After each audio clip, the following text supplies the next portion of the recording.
This is the first of an intended series of talks on Damodara-lila. Well known among the devotees of Krishna, Damodar refers to Krishna in his infancy, when he was tied up by a rope or ropes by his mother Yashoda. Dama means that which restrains, ropes, and Udara means the belly. Mother Yashoda, being very agitated by her naughty boy Krishna, bound him around the belly with a rope, and thus Krishna got the name Damodar. That's also referring, less well known, much less well known, is that the gopis also means the girlfriends of Krishna. They also, when Krishna is older, sometimes tie him up with a rope. So that way also he can be called Damodar, especially during the month of Kartik, which is known as the month of Damodar. The devotees of Krishna, they like to remember this pastime and worship him throughout the month by offering special lamps to Krishna.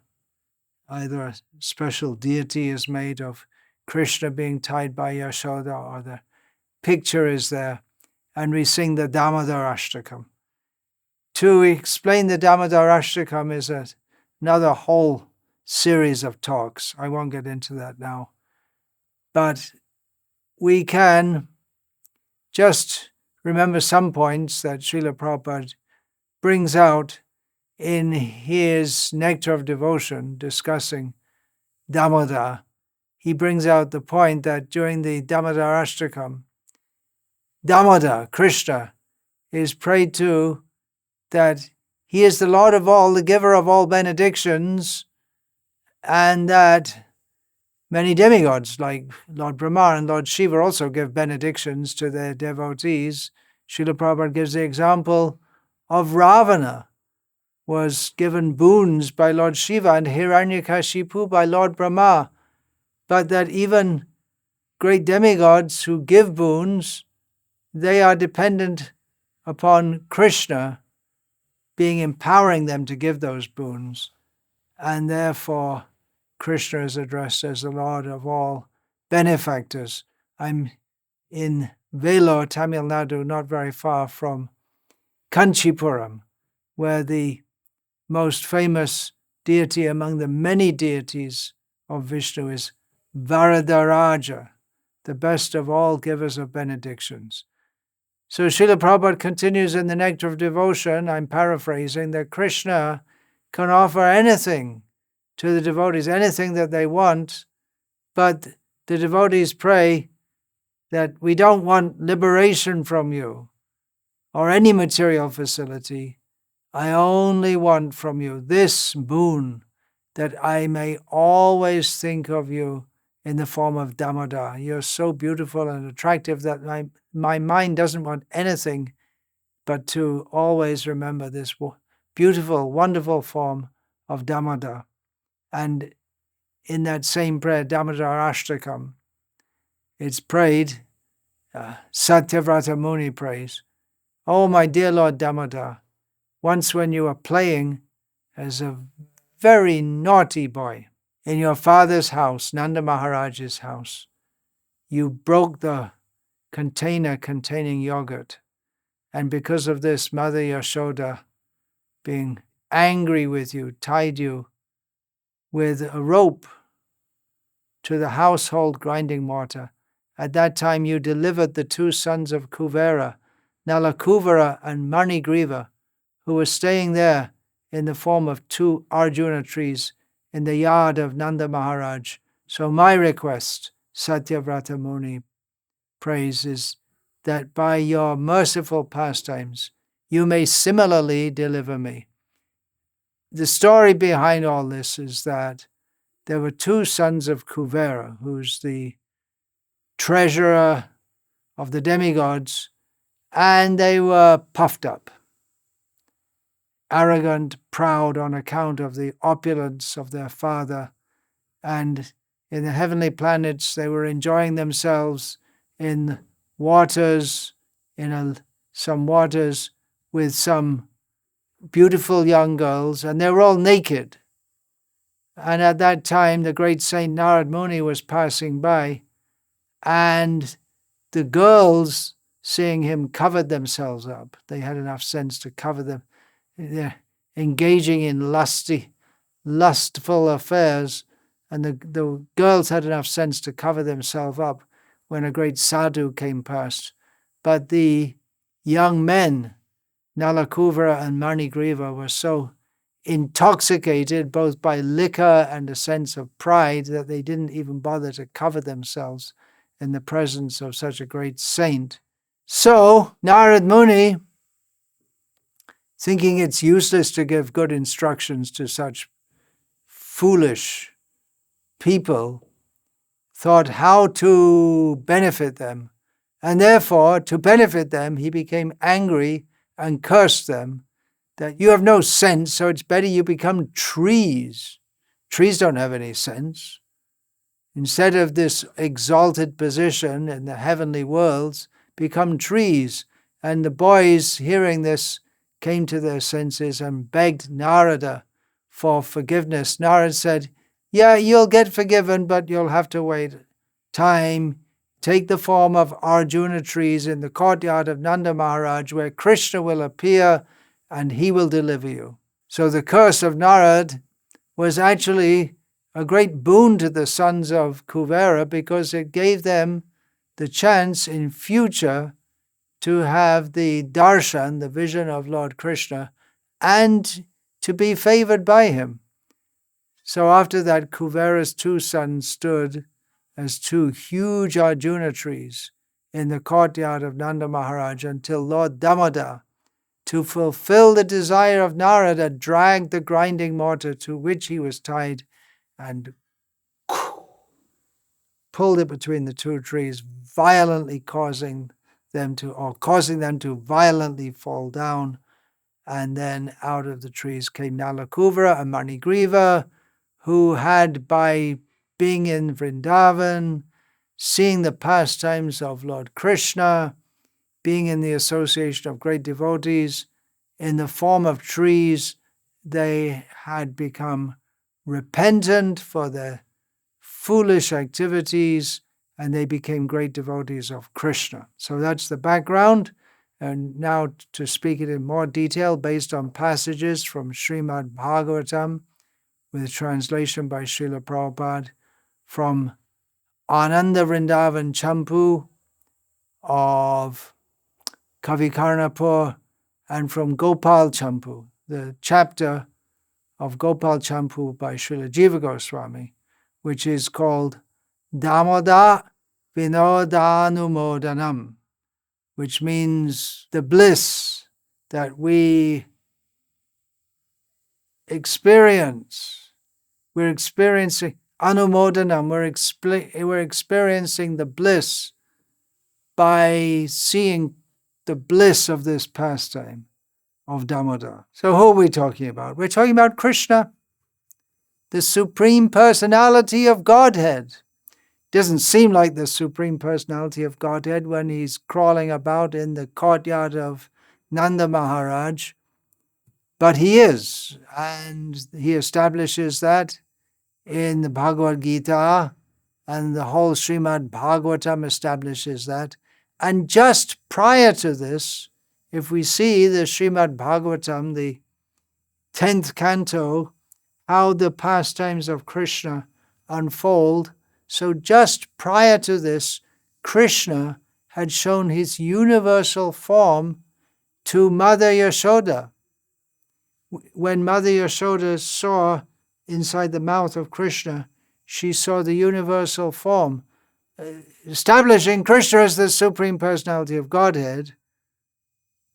She herself started to think, well, maybe he is God, but her motherly love, the great devotee, we can't imagine how great she is, that even when she's presented with direct evidence that Krishna is the supreme Lord of all the universes, she doesn't believe it, not out of atheism, but because her natural, spontaneous love for Krishna just overwhelms any thoughts that could come in her mind that he might be the Supreme Lord. But we should understand and accept that Krishna is the Supreme Personality of Godhead, which makes the pastimes all the more sweeter, seeing how he becomes subservient to the love of his devotees. In the Bhagavatam, it's stated, Srila Prabhupada's translation, when the Supreme Personality of Godhead became the son of Nanda Maharaj and Yashoda, they maintained continuous, unswerving devotional love in parental affection. And in their association, all the other inhabitants of Vrindavan, the Gopas and the Gopis, developed the culture of Krishna Bhakti.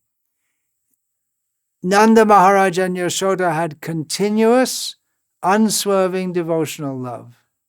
That means ahaituki apratihata.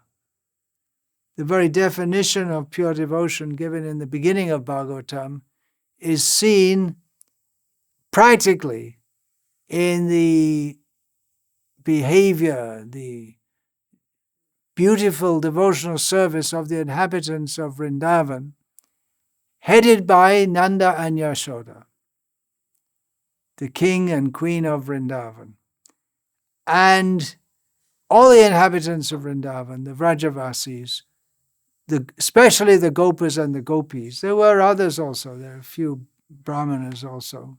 Mostly Gopas, cowherd men, and their wives, and their wives are Gopis, and the male and female children are also called Gopas and Gopis. They all had natural, spontaneous love for Krishna, but especially in the association of Mother Yashoda and Nanda, they developed the culture of Krishna Bhakti more and more and more and more and more and more and more and more and more.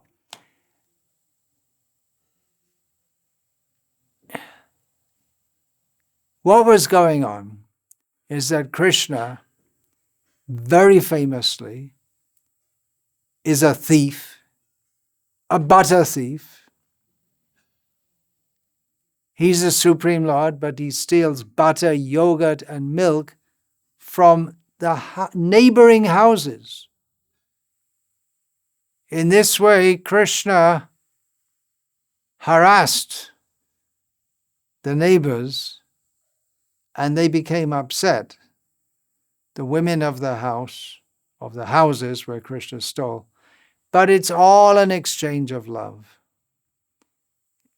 Krishna stole from them. They were very happy, but externally they showed anger. Actually, they felt some anger internally. They felt like that because so much effort keeping the cows.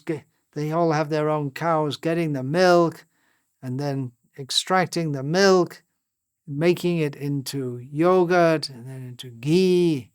And then Krishna just comes and steals it, or breaks the pots. So they were angry. At the same time, their pure love for Krishna was increasing more and more and more. This is not possible to understand without a very high level of God consciousness. It's not a matter of the brain so much, trying to understand rationally, but just it's a matter of love. How Krishna increased the love of the neighboring people by stealing from them. And in this way, by showing his childhood pastimes, Nanda Maharaj and Yashoda Mai, their affection for him increased more and more, and the affection of all the inhabitants of Vrindavan for Krishna increased more and more and more. By stealing from their homes, Krishna made some kind of personal relationship with them. Their their affection for him increased more and more. He took personal notice of them. And Srila Prabhupada comments that persons who follow the activities of Vrindavan will also develop devotional service in the highest perfection. So these devotees of Vrindavan, they are our exemplars, they are our heroes and heroines, and we want to hear about them and follow in their footsteps to develop devotional service in the highest perfection. Krishna at this time was manifesting the characteristics of a child aged 2 years and just a little under 2 months. Krishna is eternal. He's the eternal personality of Godhead. But he goes through these pastimes. And this Damodara-lila is a very small boy, but of course, Krishna has all powers. And even in his earthly pastimes, he grew up very quickly, so to speak. At the age of 2 years, he was showing the prowess of a boy quite older, but at the same time, showing the mentality of a 2-year-old boy. So it's a little complex, the psychology of God. His father, Nanda means bliss. He's very blissful as the king of the cowherds in Vraja. And his mother, Yashoda, she's seen as the queen, not official, kshatriya, king and queen, but they are seen like that because they're accepted as the leaders. Well, Nanda is accepted as the leader of the whole cowherd community in Vrindavan, and Yashoda, being the wife of Nanda, she is accepted as the queen of Vrindavan, and everyone respects Nanda and Yashoda. They have their very opulent household in the cowherd settlement, and Yashoda, as a typical housewife with many servants, a well-to-do housewife, she oversees all the affairs, tells all the maidservants what to do. They all respect her very much. And Nanda's brothers, Nanda and Yashoda's relations, they live all around in the same area. Nanda's house, Nandalai, spacious courtyards, beautiful gardens. In his whole house is in the center of the village of Gokul, and nearby flows the river Yamuna, deep blue, like Krishna. The Yamuna's waters are deep blue, blackish. Then around the house of Nanda Maharaj, in various places in the west, there's storehouses, granaries in the southern part, and then in the north, where huge stocks of thick milk, fresh butter, ghee, yogurt, the huge stocks are kept there. They're hung in big earthenware jars, hooked onto the ceiling with strong ropes. Monkeys, have to keep them away from the monkeys who might come and steal if you don't put them away. Of course, monkeys are very clever at climbing around here and there, but the hanging helps to keep them out of the hanging in such a way that the monkeys can't get to them as much as possible. To the north of Nanda's house is the residence that he made for Rohini, and she lives there with her son Balaram. And on the eastern side is the worshipable deity of the inhabitants of Vrindavan. There stands the temple of Narayana, 4 hands, the glorious, majestic, opulent form of the Supreme Lord. And throughout the day, he's worshipped there by Brahmanas. In the southwestern corner, in this square of buildings, is the long kitchen, and there are various passages. It's a whole complex, just the house of Nanda Maharaj. And there's a path from the house, connecting the house to the main road through the village. And just on that path, connecting Nanda's house to the road of the village, just a little bit to the side of the road, there are 2 huge Arjuna trees, and they converge at the bottom so that their trunks form a V shape, just suitable for dragging a mortar in between them. Who would have thought of such a thing? They are called the Yamala Arjuna, the famous twin trees. The rainy season is over. The season is very pleasant. Everything is green all around due to plenteous rains. And it's just a few days before the Amavasya, the new moon day in the month of Damodara. And preparations are going on for a huge festival for worshipping Indra, in thanks to him for having sent the rains on which everyone depends, and especially the cow herders. They need lots of rain, so there's lots of grass for their cows to eat. So they wanted to arrange, as they did every year at this time of year, a festival for worshipping Indra. All the women in the village are very busy. Usually they like to spend time with Yashoda, bring their own children, see beautiful Krishna.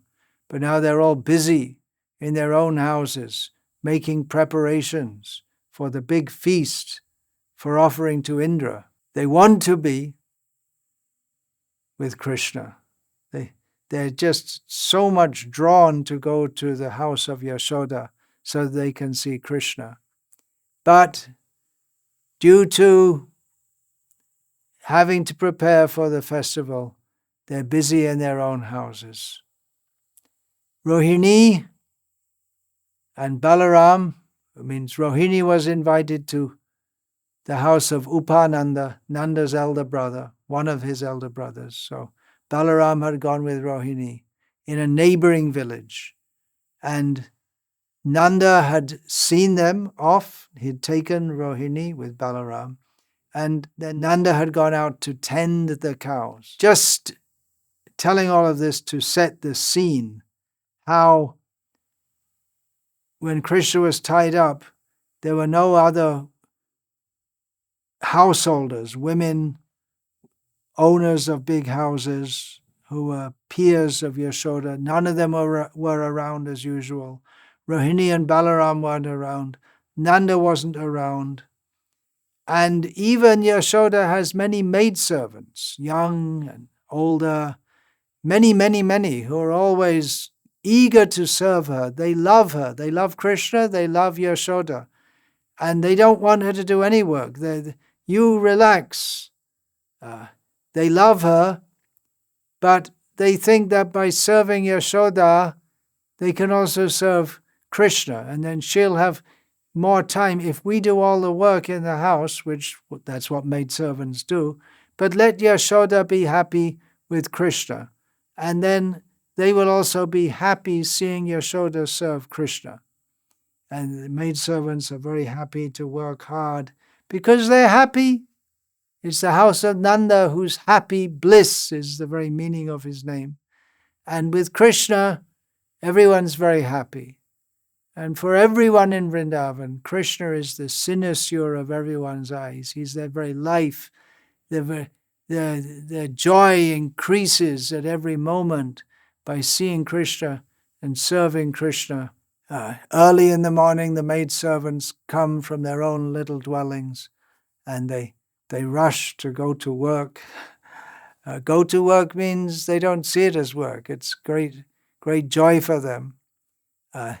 Their special task for some of the maidservants is to take the milk from the thick and somewhat cultured milk, a little sour, to take the cream from that to make ghee and to boil the milk from one special cow who is called Padmagandha, which means the scent of lotuses, because this special cow gives such beautiful, tasty milk. Mother Yashoda keeps that milk only for Krishna. And there are a few of Mother Yashoda's cows who give very beautifully flavored milk, and she feeds them all the best grasses so that the milk will become super delicious. And Mother Yashoda, she wanted to feed the best of the best of the best, milk and yogurt and ghee and butter and everything to Krishna. She wanted to do that out of love for Krishna. But she was also in some anxiety, thinking that, why is Krishna going to other people's houses and stealing their milk and yogurt? He doesn't like what I'm giving him. I have to make the effort to make the best of the best of the best. It's very embarrassing for Yashoda that Krishna goes out to steal from other houses. It gives the impression that what she's giving, Krishna doesn't like it. It's not good enough. Mother Yashoda has so many cows, thousands. And she wants to personally collect it, make it into yogurt, churn it into butter. She wanted to do it personally because she thought, well, maybe the maids, they're good souls, but maybe they're just not making it properly. Why is it that Krishna is running off to other houses to steal? Now, for the maidservants, their outlook was they loved to churn the butter, knowing that Krishna would take it. They'd churn the milk and yogurt, knowing that Krishna would take it. And she doesn't want, and they don't want, that Yashoda would have to do it. They want that she can devote herself entirely all the time to Krishna. They know everything what to do. They know they're expert. They know how to clean the house. They know how to do all the aspects of cooking, everything. They know very well. And they have this service spirit. That's why they're residents of Vrindavan. Krishna, he inspires them to serve him. And it's a reciprocation. Krishna inspires their love. They serve Krishna. Krishna becomes pleased. The devotees become pleased more by seeing him. And in this way, those who are the servants in the house of Mother Yashoda, they have the opportunity to be a servant of the greatest devotee. And they simply want to serve Yashoda. However, on this particular day, Yashoda thought, I'm going to do the churning. I'm going to do it myself. And she's very heavy about it. She thinks, I got to do it. On this particular day, she thought, I don't want the maids to do it. I want to do it personally. And she sends them off. You go and do some other work. This, that. You go and do this. You go and do that. And far parts of the house or in the gardens. She, at this time, being inspired by Yoga Maya, the pastime potency of Krishna, she sends all the maids away so that she can be alone with Krishna, who's sleeping, and she is churning. The maids know that they have to do what Yashoda says. They love her, they respect her, but today she told them, you don't even come near. You go at some distance. Yashoda was being very heavy with them on this day. And they know that Yashoda, she'll overexert herself and become exhausted. And they, if they're close by, will come and very affectionately tell her, Mother, you don't do that. We'll do it. You're becoming exhausted. Let us do it. And they'll practically force her to desist from doing this. So Yashoda thought, no, I want to do it. I want to serve Krishna in this way. If they're around, they'll stop me. So she sends them far away. She thought, yeah, I'll become tired, but let me become tired. They have to obey.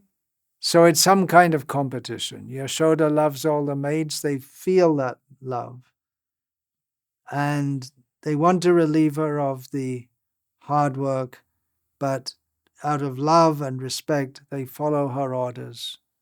She sees Krishna on his bed, very solid bed with very soft linen.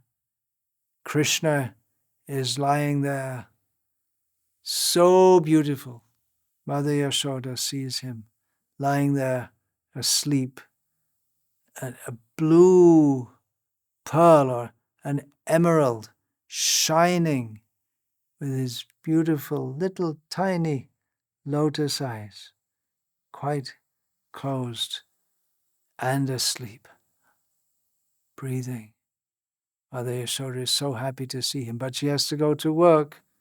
She just very gently, with her beautiful, soft hands, strokes him a little bit and situates him in the middle of the bed, just in case he might fall off, because, as soon as he wakes up, he's a very active child. He might fall down. So she gets back to her work. The huge pot for churning the soured milk is already there. So she goes out on the veranda and starts churning the churning rope. And she can look at the milk, the souring milk, and she can look to the side and see Krishna also. So she starts working very enthusiastically. And the scene is there with her sari is there, and she's jingling, her bracelets are jingling, her garments are moving, seeing her son's face with his eyes sometimes slowly opening a little and closing. Beautiful queen of the gopis, Yashoda, is churning and churning, and at the same time singing about the childhood activities of Krishna. Srila Prabhupada explains that it was formerly a custom that if you want to remember something constantly, you describe it in poetry or have that done by a professional poet.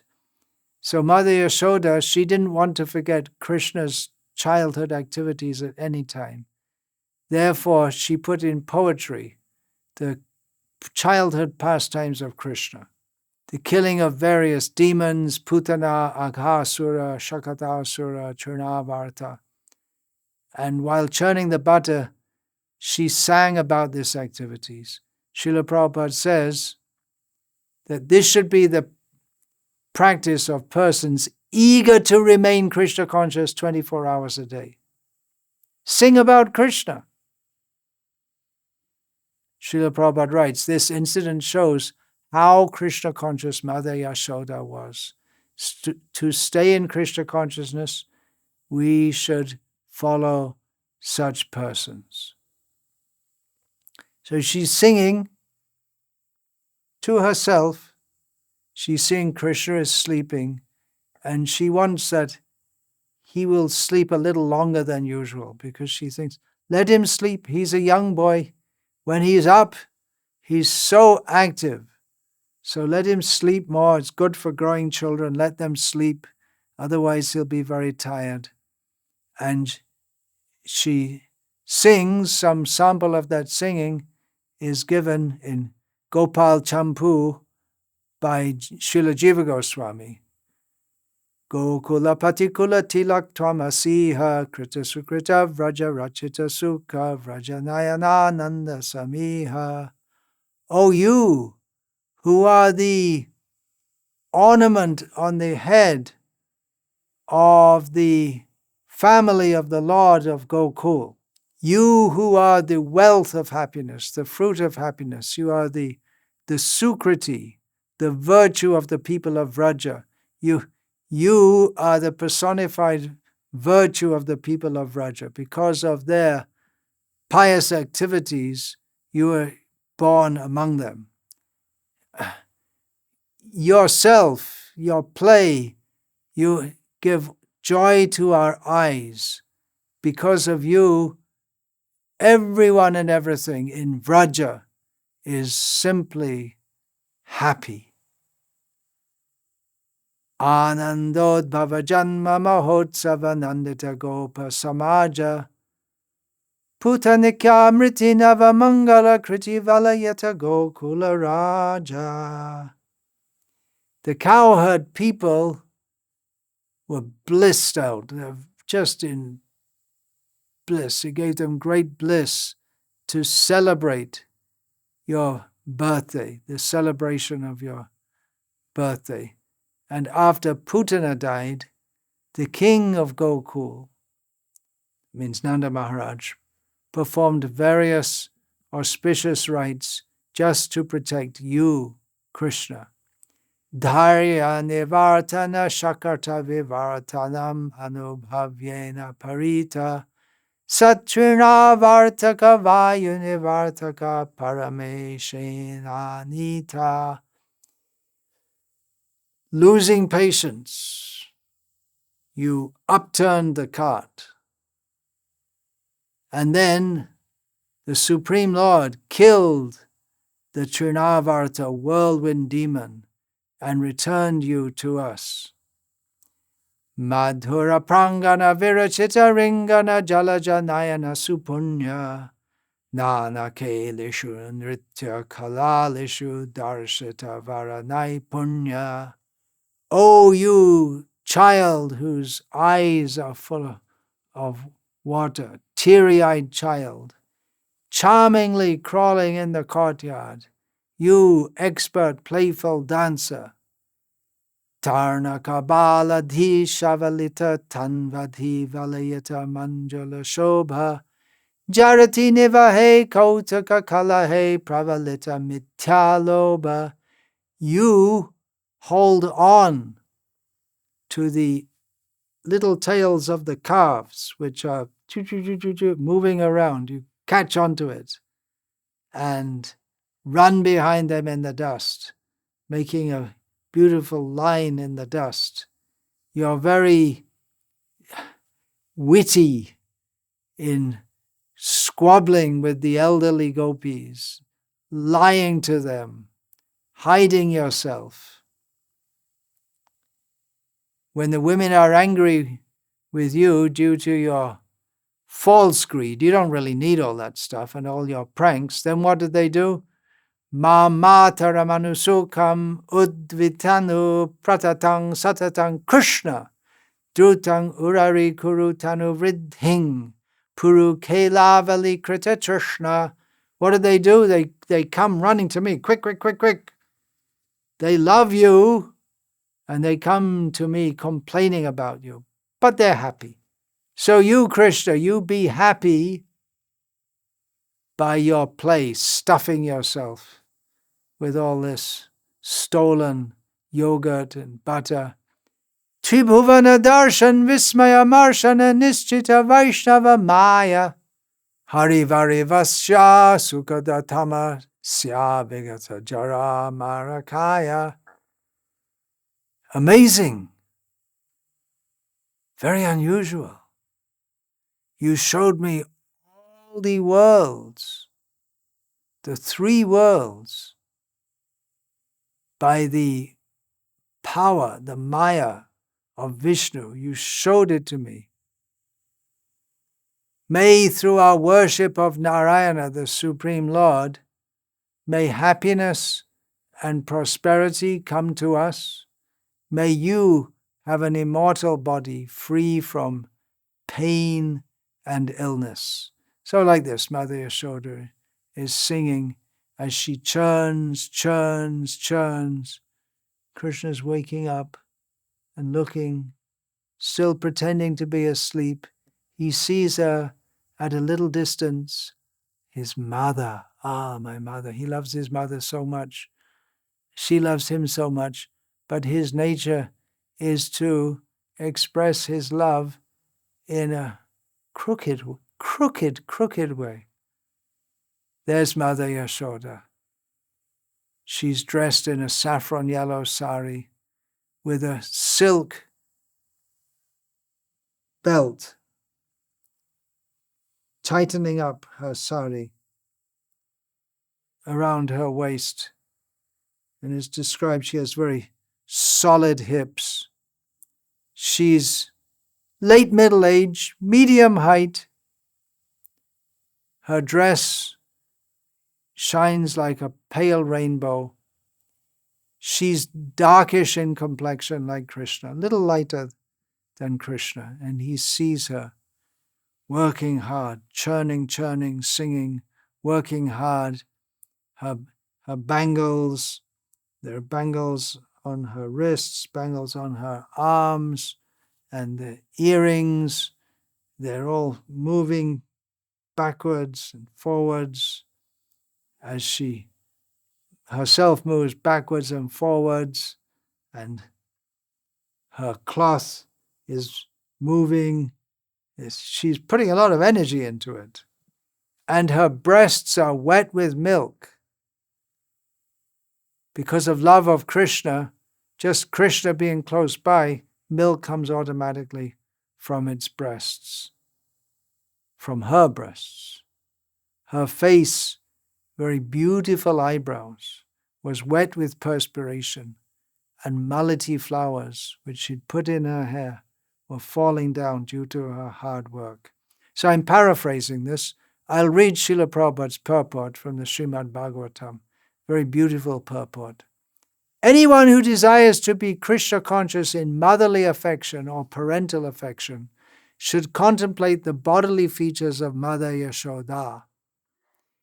It is not that one should desire to become like Yashoda, for this is Mayavad. Either in parental affection or conjugal love, friendship, or servitorship in any way, we must follow in the footsteps of the inhabitants of Vrindavan, not try to become like them. Therefore, this description is provided here.